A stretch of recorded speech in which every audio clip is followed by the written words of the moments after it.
સુરત શહેરમાં આવનાર હોળીના તહેવાર નિમિત્તે ગુજરાત રાજ્ય માર્ગ વાહન વ્યવહાર નિગમ દ્વારા એક્સ્ટ્રા બસો શરૂ કરવામાં આવી. તારીખ 27/2/2026 થી 2/3/2026 દરમિયાન સુરતથી પોતાના વતન જવા માટે સુરત શહેર વિસ્તારના વસતા દાહોદ, પંચમહાલના શ્રમજીવીઓ માટે 550 જેટલી એક્સ્ટ્રા બસોનું આયોજન કરવામાં આવ્યું છે. 550 જેટલી બસોમાં 30,000 જેટલા શ્રમજીવીઓ હવે સરળતાથી પોતાના માદરે વતન પહોંચી શકશે. પંચમહાલ, દાહોદ તેમજ અન્ય જિલ્લાઓ માટે બસો આ શરૂ કરવામાં આવી છે. સહારા દરવાજા 4 વાગ્યાથી રાત્રે 10 વાગ્યા દરમિયાન એક્સ્ટ્રા બસો દોડાડવામાં આવશે. તહેવારમાં પરિવાર સાથે શ્રમજીવીઓ હોળી મનાવી શકે તે માટે આ ખાસ બસનું આયોજન કરવામાં આવ્યું છે. ગુજરાત રાજ્ય માર્ગ વાહન વ્યવહાર નિગમની વેબસાઇટ પરથી ટિકિટ બુકિંગ પણ કરવામાં આવશે. ગયા વર્ષે પણ 500થી વધારે એક્સ્ટ્રા બસો દોડાડવામાં આવી હતી. Bureau report, daily India TV, Surat.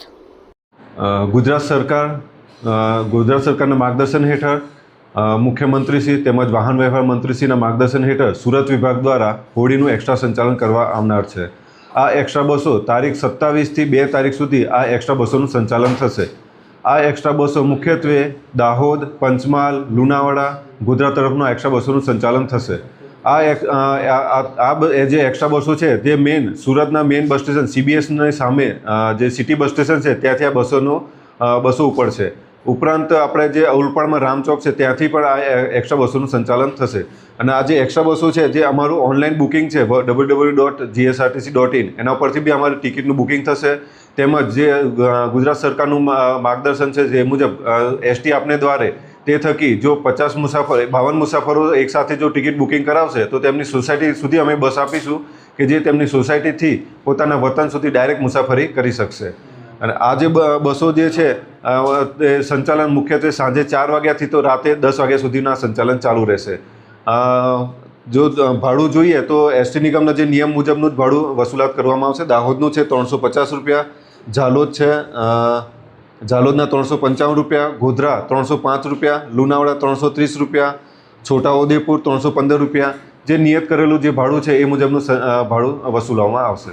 ગુજરાતના કયા જિલ્લાઓમાં વધારાની બસો શરૂ કરવામાં આવશે? આ જે હોળી પર્વ નિમિત્તે જે મુખ્યત્વે દાહોદ, પંચમહાલ તરફનું જ સંચાલન હોય છે, જેનું અમે આ જો એક્સ્ટ્રા સંચાલન અમે દાહોદ, પંચમહાલ, છોટાઉદેપુર, પાંચ તરફના એક્સ્ટ્રા બસોનું સંચાલન થશે.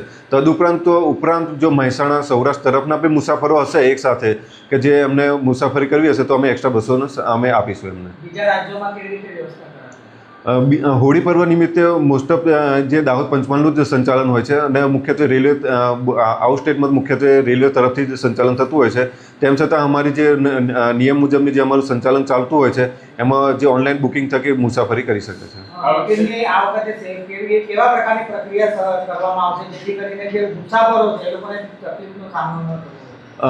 ઓનલાઈન ટિકિટ બુકિંગ થકી બી મુસાફરી કરી શકે છે. ગ્રુપ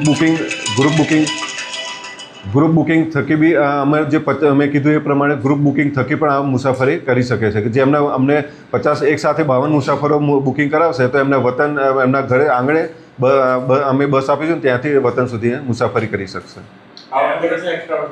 ટોટલ 580 બસોનું આયોજન કર્યું છે. તારીખ 27થી 2 તારીખ સુધી અમે આ એક્સ્ટ્રા બસોનું સંચાલન કરીશું. તદુપરાંત પણ વધારાની જરૂર પડશે તો અમારી પૂરી તૈયારી છે. વધારાની બસો દોડાવવાથી ST વિભાગને કેટલો લાભ મળી શકે? આમાં ST વિભાગ એક પ્રકારનું સેવાનું માધ્યમ છે. આમાં લાભ તો બરાબર પણ મુસાફરોને કોઈ તકલીફ ના પડે એની વ્યવસ્થા અમે રાખતા હોઈએ છીએ. અને ગઈ વખતે અમે ટોટલ 588 અમે 550 ટ્રીપો એક્સ્ટ્રા કરી હતી અને તેના થકી 94 લાખની આવક થઈ હતી.